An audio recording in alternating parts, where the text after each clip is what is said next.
जब तक दुनिया से पोलियो का खतरा पूर्ण रूप से टल न जाए। खतरा है बरकरार, इसीलिए पोलियो की खुराक पिलाना है हर बार। 2 बूंद हर बार, पोलियो पर जीत रहे बरकरार।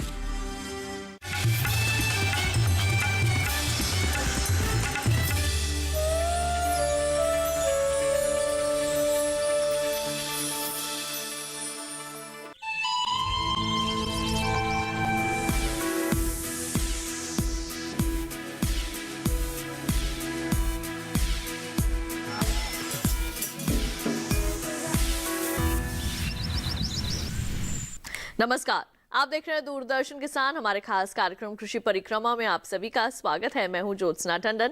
हमारा ये कार्यक्रम हम लेकर आते हैं जिससे कि आपको हम कृषि जगत से जुड़ी तमाम जानकारियां प्रदान कर सकें, और हम उम्मीद करते हैं कि ये जानकारियां आप सभी के जरूर काम आती होंगी। आइए कार्यक्रम की शुरुआत करते हैं और आपको सबसे पहले बताते हैं कि आज के कृषि गतिविधि खंड में क्या खास है आपके लिए।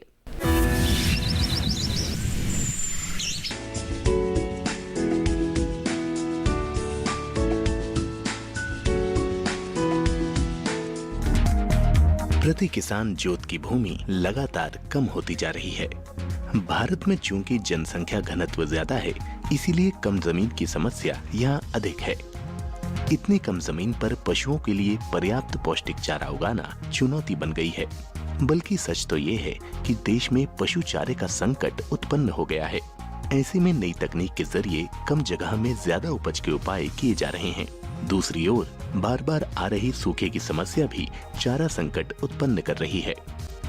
फ्रिज की आकृति वाली ये मशीन छोटे से स्थान पर अधिक उपज का बेहतरीन उदाहरण है। इसे खास तौर से पशुओं के लिए पौष्टिक चारा उगाने के लिए ही बनाया गया है। मशीन को रखने के लिए महज 4 फीट लंबी और 3 फीट चौड़ी जगह चाहिए। मशीन की ऊंचाई भी सिर्फ 7 फीट है। इसे बेंगलुरु के एक एग्रीटेक स्टार्टअप ने बनाया है और इसका नाम कंबाला रखा है। कंबाला कर्नाटक में हर साल आयोजित होने वाली भैंसा दौड़ प्रतियोगिता है। उसी के नाम पर इस मशीन का नाम रखा गया है। कंबाला के अंदर 7 रैक बनाई गई हैं और इन्हीं में चारा उगाया जाता है। हर रैक में 4 ट्रे लगी हैं और हर ट्रे में उच्च प्रोटीन वाले मक्का के 700 ग्राम बीज हर हफ्ते बोए जा सकते हैं। किसान चाहे तो मक्का का चारा काटने के बाद गेहूं या जौ के बीज भी बो सकते हैं। चारा हाइड्रोपोनिक तकनीक से उगाया गया है। हाइड्रोपोनिक तकनीक में मिट्टी की जगह पानी में फसल उगाई जाती है। बुआई के कुछ ही दिनों में आप देखेंगे कि रैक में ताजा और हरा चारा उगाया है, जो दुधारू पशुओं के लिए बेहद पौष्टिक है। इस छोटी सी मशीन से एक हफ्ते तक हर रोज 25 से 30 किलो चारा लिया जा सकता है। चारे की ये मात्रा 4-5 गायों का पेट भरने के लिए काफी है। कंबाला के अंदर 14 माइक्रो स्प्रिंकलर लगे हैं, जो जरूरत पड़ने पर पौधों को पानी उपलब्ध करा देते हैं। कमाल की बात तो ये है कि ये मशीन 3 दिन में सिर्फ 50 लीटर पानी खर्च करती है, जबकि खुले खेत में 1 किलो चारा उगाने के लिए ही 70 से 100 लीटर तक पानी चाहिए। मशीन को बाहर से काले रंग के एक जाल से कवर किया गया है। ये जाल वेंटिलेशन के लिए है, जो दिन के समय अंदर का तापमान बढ़ने नहीं देता। राजस्थान जैसी गर्म जगहों पर ये जाल काफी मददगार है। बिजली से चलने वाली इस मशीन को आप सिर्फ 30,000 रुपए देकर खरीद सकते हैं। बिजली का खर्च बहुत ज्यादा नहीं है, साल भर में 70 रुपए से भी कम। वैसे सौर ऊर्जा से चलने वाली कंबाला भी उपलब्ध है, लेकिन उसकी कीमत थोड़ी ज्यादा यानी 45,000 रुपए है। आंध्र प्रदेश के अनंतपुर जिले में सौर ऊर्जा से चलने वाली 41 मशीनें लगाई गई हैं। राजस्थान, गुजरात और कर्नाटक में भी बहुत सी मशीनें हैं। पिछले साल वजूद में आने वाली इस मशीन की देश भर में अब तक 130 यूनिट लग चुकी हैं। कंबाला श्री वसंत कामत और जीवन एम के दिमाग की उपज है। इसे तैयार करने से पहले इन दोनों ने बेंगलुरु स्थित राष्ट्रीय पशु पोषण एवं शरीर क्रिया विज्ञान संस्थान में पशुओं और चारे के विकास पर प्रशिक्षण लिया। यहीं उन्हें हाइड्रोपोनिक ग्रीन स्प्राउट्स उत्पादन इकाई के किफायती मॉडल की प्रेरणा मिली। वैज्ञानिकों ने ही उन्हें बताया कि एक ट्रे में कितने बीज डालने हैं, पानी का शेड्यूल क्या होगा और मोल्ड उपद्रव को कम करने के लिए क्या मानकीकरण होना चाहिए। कंबाला इस्तेमाल करने वाले कई किसानों ने मशीन की तारीफ की है और बताया है कि इससे उगा चारा खाने के बाद न सिर्फ दूध की मात्रा बढ़ी है, बल्कि उसकी गुणवत्ता में भी सुधार आया है। आइए कार्यक्रम कृषि परिक्रमा में बढ़ते हैं आगे और आपको बता दें कि हमारे आज के कृषि साहित्य गतिविधि खंड में क्या है खास आपके लिए। आज हम एक पत्रिका पर बात करने वाले हैं जिसका नाम है कृषि जीवन और इसका संचालन केंद्रीय कृषि विश्वविद्यालय झांसी से होता है। डॉक्टर चतुर्वेदी, सबसे पहले क्योंकि जो हमारा ये जो खंड है जिसमें हम बात करते हैं कृषि साहित्य को लेकर, और ख़ासतौर से अगर हम बात करते हैं हमारे केंद्रीय विश्वविद्यालय झांसी की, तो कृषि पत्रिकाएं जो हैं लगातार यहाँ से प्रकाशित होती हैं जिससे किसानों को जानकारी मिलती है। कौन सी ये पत्रिकाएं हैं और किस तरह की जानकारी का जो हम कह सकते हैं समन्वय है इसमें दिया जाता है जिससे किसानों को जानकारी मिलती है?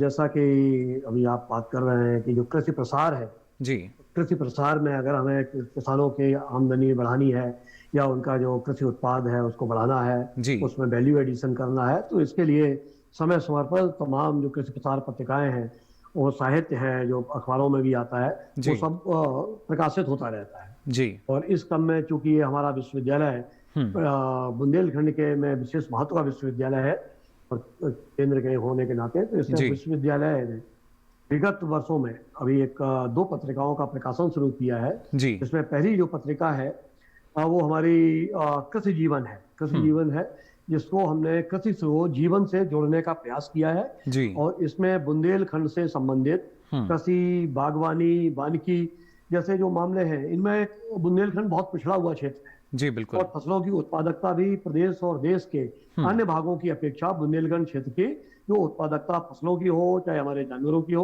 इनकी सभी की जो उत्पादकता बहुत कम है जी, बिल्कुल। तो किसान और जो हमारे दूसरे जो स्टेक होल्डर्स हैं, हितधारक हैं, उनकी जानकारी के लिए कि हमें क्या करना चाहिए, कब करना चाहिए, चाहे वो कृषि हो चाहे कृषि से जुड़े अन्य व्यवसाय हों, उनमें क्या हम कर सकते हैं, इसकी जानकारी देने के लिए रानी लक्ष्मीबाई केंद्रीय कृषि विश्वविद्यालय ने खासतौर से कृषि को बढ़ावा वो भी हिंदी माध्यम से तो अपनी राजभाषा उसके माध्यम से देने के लिए कृषि जीवन नाम की एक राजभाषा पत्रिका है हिंदी में, इसका हमने प्रकाशन शुरू किया है और अभी वर्ष में हम इसके 2 अंक प्रकाशित कर रहे हैं हिंदी में।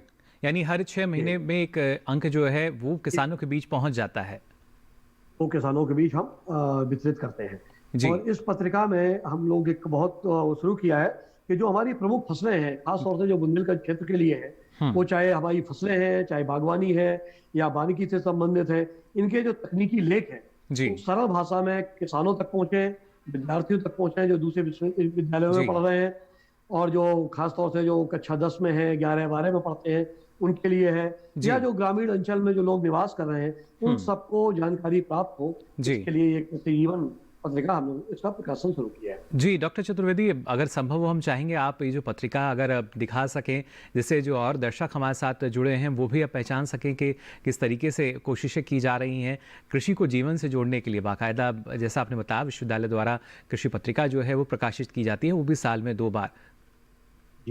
तो जैसे ये अभी मैं आपको दिखा रहा हूँ, ये देखिए ये कृषि जीवन है, ये पत्रिका जो है इसका नाम कृषि जीवन है और इसका जो नवीनतम का अंक है ये जून 2020 में ये भी प्रकाशित किया गया है और इसमें बुंदेलखंड के जो हमारे मोटे अनाज हैं जैसे बाजरा है, ज्वार है, रागी है, मड़ुआ, कोदो, रामदाना और इन सब के बारे में इसमें इस अंक में बात की गई है क्योंकि ये जून में अंक जब ये प्रकाशित हुआ है, आप देख रहे हैं इसमें बनाया हुआ है, ये जो जून में अंक प्रकाशित हुआ है, इस जून के अंक के प्रकाशन के लिए ये जो मोटे अनाज है ये खरीफ की फसलें हैं। बिल्कुल, यानी हम लोगों ने जो खरीफ समसामयिक जानकारी इसमें इन फसलों के बारे में हम लोग दिए हैं जिससे किसानों को 2-3 तरह की चीजें या जो स्टेक होल्डर्स हैं हमारे उनको पता लगना चाहिए।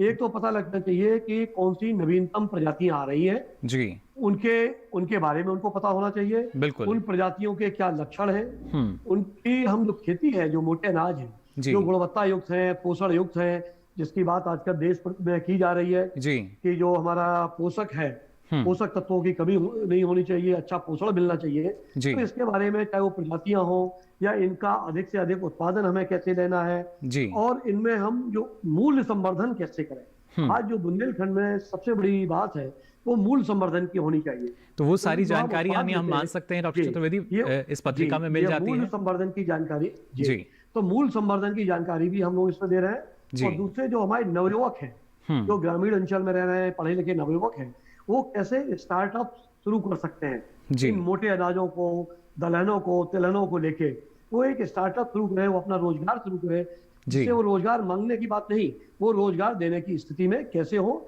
इन सबके बारे में हम लोग ये जानकारी इसमें हम लोग प्रकाशित। जी बिल्कुल डॉक्टर चतुर्वेदी, जो इस पत्रिका में जो हम कह सकते हैं जिन लेखों का चयन किया जाता है वो किस आधार पर है, या जो खासतौर से लेखक हैं वो कृषि विश्वविद्यालय के हैं, हमारे विशेषज्ञ हैं, या देश भर के जो विशेषज्ञ हैं जो अपनी राय रखते हैं कि अगर इस तरह की परिस्थितियां हैं तो क्या सबसे बेहतर कारगर हो सकता है, इस बात को भी ध्यान में रखा जाता है? जी, जैसे अभी हम लोगों ने बहुत एक जो आपने कहा वही प्रयास किया है कि एक तो विश्वविद्यालय का ये जिम्मेवारी है, तो विश्वविद्यालय ने इस पत्रिका का प्रकाशन का जिम्मा लिया है जी, और साथ में हमारे जो जितने भी भारतीय कृषि अनुसंधान परिषद के जो संस्थान है जी, जो शोध संस्थान है, जैसे मैंने कहा मोटे अनाज का शोध संस्थान है वो हमारा हैदराबाद में है, ऐसे ही ICAR का जो बाजरा का है उस पर जो काम होता है वो मंदसौर में होता है, राजस्थान में होता है जी, दलहन के ऊपर जो काम है वो कानपुर में इसका केंद्र है। तो जितने भी हमारे भारतीय कृषि अनुसंधान परिषद के जो संस्थान है, जैसे पास में ही झांसी में चारा एवं चारागार अनुसंधान केंद्र है जी, बागवानी का भी है, तो ये जितने भी एग्रो फॉरेस्ट्री का है, तो जो भी हमारे आसपास के जो विश्वविद्यालय हैं या जो हमारे भारतीय कृषि अनुसंधान परिषद के संस्थान हैं उनमें जो अच्छे वैज्ञानिक हैं जो उन पर कार्य कर रहे हैं, तो हम विशेष विषय के लिए उनसे संपर्क स्थापित करते हैं, तो उनसे लेखों का आमंत्रित करते हैं, फिर उन लेखों का क्रमबद्ध संकलन करके विषय वस्तु के हिसाब से हम अंक प्रकाशित करते हैं। जैसे मैंने कहा कि जो ये अंक था जिसको अभी मैंने आपको दिखाया है कि बुंदेलखंड में मोटे अनाजों एवं छद्म अनाजों के उत्पादन और मूल्य संवर्धन के लिए था जी। इसमें एक हमने एक लाइन दी है, ये अंक इसके लिए हमारा डेडिकेटेड था जी। ऐसे ही हम हर अंक को बुंदेलखंड के लिए जो हमारी आवश्यकता है बिल्कुल आवश्यकता को ध्यान में रखते हुए समसामयिक लेख जो तकनीकी लेख हैं जी, तो प्रसार से संबंधित लेख हैं उनको इसमें शामिल किया जाता है। अंकों का हम प्रकाशन कर रहे हैं जी। साथ ही डॉक्टर चतुर्वेदी जानना चाहेंगे आपसे कैसे ये किसानों को उपलब्ध हो सकती है और क्या इसका शुल्क रखा गया है? जी, अभी तो इसको हम लोगों ने निःशुल्क रखा था जी, और इसका जो एक जो मुद्रण में जो खर्च आएगा, हम लोगों ने ये सोचा है कि जो मुद्रण में खर्च है उसका मूल्य निकाल के वही हम किसानों को उसका रखेंगे और ये बहुत सस्ती होगी। खासतौर से डॉक्टर चतुर्वेदी देखा जाए, क्योंकि इसकी उपलब्धता की अगर बात की जाए, क्या विश्वविद्यालय प्रांगण में इसको किसान जो हैं वो इसको ले सकते हैं, पढ़ सकते हैं? और खासतौर से अब कोरोना काल की अगर बात की जाए तो डिजिटलाइजेशन की हमने लगातार बात की, क्या इसका जो डिजिटल अंक है वो भी आने वाले समय में प्रकाशित हुआ है? बिल्कुल, अभी जो जून का अंक है उस पर हमारा जो जून तक नहीं किया था, लेकिन अभी हमने जून का जो अंक है, जो अभी नवीनतम अंक आया है, इसका भी हमने ई प्रकाशन प्रारंभ कर दिया है और उसको विश्वविद्यालय की जो वेबसाइट है उस पर अपलोड कर दिया है ताकि किसान भाई जब चाहें अपने मन से तब उसको डाउनलोड करके पढ़ लें। ये काफी अच्छा अगर किसानों के नजरिए से देखा जाए तो जी बिल्कुल। इसके साथ साथ एक दूसरी पत्रिका का भी आपने जिक्र किया, दूसरी भाषा में जो लगातार यहाँ से पत्रिका निकाली जाती है जिसका फायदा और ज़्यादा किसानों को मिल सके, क्योंकि ना सिर्फ बुंदेलखंड क्षेत्र की हम बात करें बल्कि अलग अलग जो राज्य हैं वहाँ भी अगर किसान चाहें तो उनको जानकारी मिल सकती है। तो जैसा कि आप जानते हैं कि राजभाषा को पूरे प्रदेश में और देश में जानने वाले सभी लोग हैं जी, और जो ज़्यादातर किसान भाई राजभाषा के बारे में परिचित हैं, लेकिन फिर भी जैसे कि आपने कहा कि देश के तमाम ऐसे भूभाग हैं कि जहां अभी भी राजभाषा में जो किसान भाई है उनको उतनी समझ नहीं है, या जो हमारे कृषि क्षेत्र से जुड़े हुए प्रसार कार्यकर्ता है उनको भी जानकारी नहीं है जी। तो इसके लिए हम लोगों ने इसी पत्रिका का थोड़े से कुछ परिवर्तन करते हुए और जो एग्री लाइफ है, एग्री लाइफ नाम से एक पत्रिका निकाली है जिसको मैं आपको दिखा रहा हूँ, ये किसान भाई देख सकते हैं।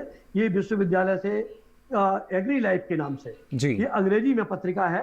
इसमें जो लेख हैं ये सारे जो अंग्रेजी भाषा में है, जिसमें हमने चित्र भी दिए हैं जी, और जो भी जानकारी संबंधित जानकारी है इस पत्रिका में। ये काफी महत्वपूर्ण है कि जो इसमें प्रकाशित हो रहा है उसको हम आसानी से पढ़ सकें, समझ सकें। तो क्या आने वाले समय में क्षेत्रीय भाषाएं जो हैं उसमें भी इसको प्रकाशित करने पर किस तरह की योजना अभी तक बनी है? क्योंकि ये विश्वविद्यालय मूलतः उत्तर प्रदेश में स्थित है जी, तो इसमें अभी हम लोगों ने अन्य जो भाषाएं हैं उनमें तो हम लोगों प्रकाशन का योजना नहीं है, लेकिन हम लोगों ने ये कहा कि जो इसके लेख हैं वो कोई भी जो विश्वविद्यालय है या संस्थान है अगर अपनी भाषा में जो वहाँ की उस प्रदेश की जो बोलचाल की भाषा है उसमें अगर इसका अनुवाद करके अगर किसानों को वितरित करना चाहता है तो विश्वविद्यालय उसका स्वागत करेगा, और विश्वविद्यालय से जो भी उनको सहयोग चाहिए वो विश्वविद्यालय सहयोग सबके साथ करेगा जी। ये हमारा एक अपना विचार है और हमारे जो माननीय कुलपति हैं डॉक्टर अरविंद कुमार जी, उनका ये विशेष प्रयास रहा है कि जो भी तकनीकी है उससे संबंधित जानकारी पूरे प्रदेश में ही नहीं बल्कि देश के कोने कोने में पहुंचे, क्योंकि विश्वविद्यालय में हर प्रदेश के विद्यार्थी पढ़ने आते हैं। जी बिल्कुल, ये काफ़ी महत्वपूर्ण। फिलहाल डॉक्टर चतुर्वेदी, आपका बहुत बहुत शुक्रिया, यहाँ पर इतनी महत्वपूर्ण जानकारी आपने हमारे साथ साझा की और बताया कि कैसे कृषि जीवन या एग्री लाइफ की भी अगर हम बात करते हैं कितना ये महत्वपूर्ण है और कैसे कोशिश की जा रही है किसानों के बीच तक जानकारी पहुँचाने के लिए। कृषि साहित्य में किस तरीके से अलग अलग अंक जो हैं वो प्रकाशित हो रहे हैं कृषि विश्वविद्यालय में, जिससे किसान जो हैं उनको पत्रिका मिले और वो जानकारी लेकर और ज़्यादा जागरूक हो सकें। फिलहाल अब कृषि परिक्रमा में यहाँ वक्त हो चला एक छोटे से ब्रेक का। आप बने रहिए दूरदर्शन किसान पर।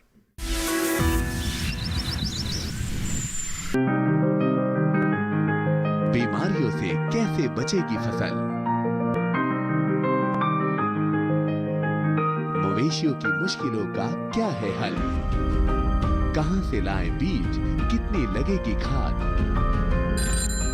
किसानों के हर फोन का विशेषज्ञ देंगे जवाब। देखिए हेलो किसान लाइव सोमवार से शुक्रवार शाम 6 बजे।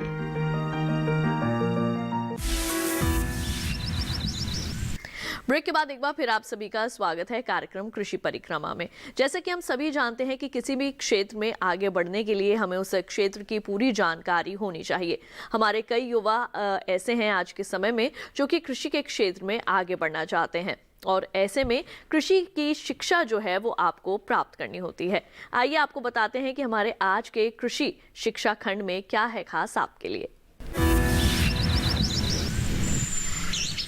डॉक्टर नागर, आपका बहुत बहुत स्वागत है हमारे कार्यक्रम कृषि परिक्रमा में। सबसे पहले तो डॉक्टर नागर मैं आपसे पूछना चाहूंगी कि कॉम्पिटेंट फैकल्टी जो है वो किस तरह से जो है वो प्रोवाइड करते हैं? देखिए, कॉम्पिटेंट फैकल्टी के लिए उसकी सतत ट्रेनिंग होना बहुत ज़रूरी है। आपने MSc PhD कर लिया, लेकिन आप देखेंगे कि उसके बाद में भी जो परिदृश्य वो लगातार बदलता रहता है खेती बाड़ी का, तो इसलिए उससे के मुतालिक जो ट्रेनिंग है वो बहुत ज़रूरी है। तो उसके लिए जो ये समर स्कूल है, विंटर स्कूल्स हैं, इनके माध्यम से ट्रेनिंग दी जाती है। सेंटर ऑफ एडवांस स्टडीज हैं, उनके द्वारा ट्रेनिंग दी जाती है और प्लस इंटरनेशनल एक्सपोजर दिया जाता है। वो 3 महीने के लिए, 6 महीने के लिए विदेशों में जाके भी किसी अच्छी लैब में अपने आप को ट्रेन करके आ सकते हैं। जो लेटेस्ट टेक्नोलॉजी है उसको आत्मसात कर सकते हैं और फिर छात्रों को उसे अच्छे से समझा सकते हैं। तो ट्रेनिंग एक बहुत बड़ा पहलू है फैकल्टी को अपडेट करने के लिए। दूसरा ज़रूरी है कि शिक्षा की जो गुणवत्ता है और उसकी जो प्रासंगिकता है वो बनी रहे। इसके लिए बहुत ज़रूरी है कि जो हमारा सिलेबस है हम उसको जो जिस तरह की हमारी चुनौती है उनके अनुरूप हम उसे बदलते रहें। उदाहरण के तौर पे एक ज़माना था जो हम नहर से सिंचाई करते थे और फ्लड इरिगेशन हम किया करते थे फील्ड्स में, लेकिन आजकल जो पानी की बहुत कमी हो गई है तो हमने जो नई विधियां हैं ड्रिप और स्प्रिंकलर इरिगेशन की, उनको हम अडॉप्ट करने लगे हैं और अनार की खेती में बहुत सक्सेसफुल साबित भी हुआ है ड्रिप और इरिगेशन वाला जो प्रोजेक्ट है। दूसरे ये है कि आज के टाइम में हमारी फूड हैबिट्स बदल रही हैं, तो उसके लिए जो प्रोसेस्ड फूड है तो उसकी तरफ को जो फूड प्रोसेसिंग पे बहुत जोर दिया जा रहा है ताकि हम उत्कृष्ट किस्म के उत्पाद जो हमारे हों और उनकी अच्छी कीमत जो हमको मिल सके। जो तीसरी बात ये है कि जो आज का टाइम है उसमें इंटरनेशनल एक्सपोजर भी बहुत ज़रूरी है। उसके लिए इस छात्रों के लेवल पे हमारे पास 3 फेलोशिप हैं। एक नेताजी सुभाष चंद्र बोस फेलोशिप है, दूसरी हमारे लिए इंडो अफ्रीकन, तीसरी इंडो अफगानिस्तानी। 3 फेलोशिप्स हैं। उनके लोग भी हमारे यहाँ आते हैं, हमारे लोग भी दूसरी जगहों पे जाते हैं।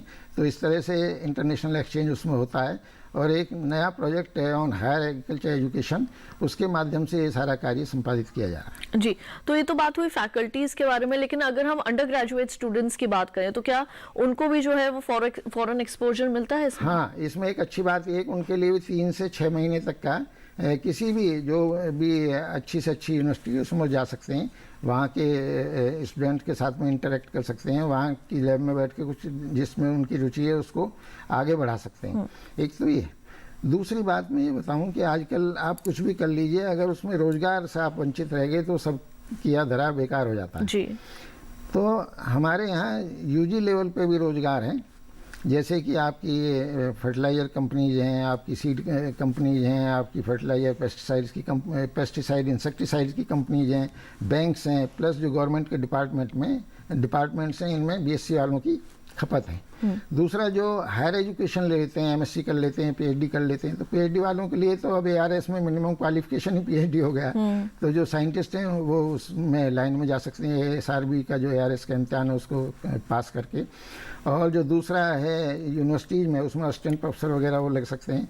तो हर दिशा में, हर स्टेज पे उनको जॉब की सहूलियत है। वो एक कृषि ऐसा क्षेत्र है जो कि सदाबहार है इस मामले में, और उसमें जॉब की कोई किल्लत कहीं भी नहीं है। बिल्कुल, तो फैकल्टीज़ के लिए भी जो है वो कॉम्पिटेंट डेवलपमेंट के लिए जो है वो कार्य किए जा रहे हैं, और साथ ही जो हमारे अंडर ग्रेजुएट स्टूडेंट्स हैं उनको भी फॉरेन एक्सपोजर के साथ साथ जो जॉब अपॉर्चुनिटीज़ हैं वो भी प्रोवाइड की जाती है। इतना ही नहीं, हमारे जो लोग रिटायर हो जाते हैं और कॉम्पिटेंट टीचर्स हैं, उनको हम एमेरिटस प्रोफेसर, एमेरिटस साइंटिस्ट ऐसे करके रिटेन कर लेते हैं, और वो उनका मार्गदर्शन जो हमारे जो छात्र हैं उनके लिए उपलब्ध रहता है। बिल्कुल, क्योंकि उनका जो एक्सपीरियंस है इस फील्ड के अंदर, वो जो छात्र हैं उनके लिए काफ़ी जो है वो लाभदायक साबित होता है। तो डॉक्टर राजबीर, आपने इतना समय दिया अपना और इतनी अहम जानकारियां जो है वो आपने दी इस विषय के संबंध में, उसके लिए आपका बहुत बहुत धन्यवाद। धन्यवाद ज्योत्सना जी। तो ये तो बात हुई कृषि जगत की, अब बात हो जाए हमारे आज के कुछ मनोरंजन के बारे में भी। तो आइए आपको दिखाते हैं क्या है खास हमारे आज के सांस्कृतिक झलक में।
और इसी के साथ ही हमारे आज के कृषि परिक्रमा कार्यक्रम के इस अंक में बस इतना ही। उम्मीद है कार्यक्रम में दी गई जानकारियां आप सभी के जरूर काम आएंगी। तो आज के लिए केवल इतना ही। मुझे दीजिए इजाजत। आप देखते रहिए दूरदर्शन किसान। नमस्कार।